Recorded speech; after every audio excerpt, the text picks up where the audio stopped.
Nakatakdang umalis ngayong araw papuntang Japan si Pangulong Ferdinand R. Marcos Jr. para sa isang state visit.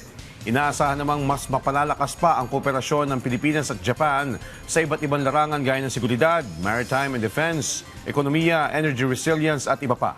May report si Carlo Candelaria.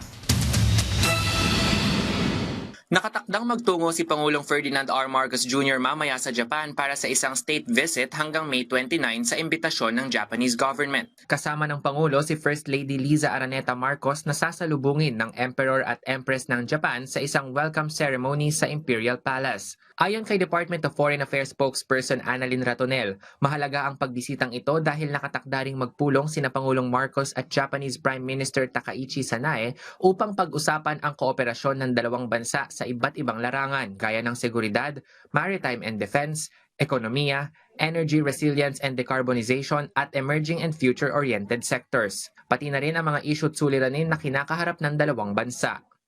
Inaasahan rin na mag-uusap ang dalawang leaders tungkol sa mga regional and global issues na nakakaapekto sa Pilipinas at Japan gaya ng ASEAN, challenges sa Indo-Pacific region at developments in the Middle East. Magkakaroon din ng summit meeting si PBBM kasama si Prime Minister Takaichi. Inaasahang mag-aanunsyo ang dalawang bansa ng mga bagong kasunduan sa defense, trade and investment at human resources. Kabilang din sa mga tatalakayin ang Power Asia Initiative ng Japan na naglalaan ng $10 billion na assistance sa mga bansa sa Timog Silangang Asya para makapag-angkat ng langis at mapatatag ang energy supply sa rehiyon sa gitna ng mga krisis. Bukod dito, kasama sa mga aktibidad ng Pangulo sa Japan ang pakikipagpulong sa mga Japanese business groups at pakikipagkita sa Filipino community doon. Ito ang kauna-unahang state visit ni Pangulong Marcos Jr. sa naturang bansa, kasabay na rin sa pagdiriwang ng Pilipinas at Japan ng ika-70 anibersaryo ng normalization ng diplomatic efforts ng dalawang bansa ngayong taon.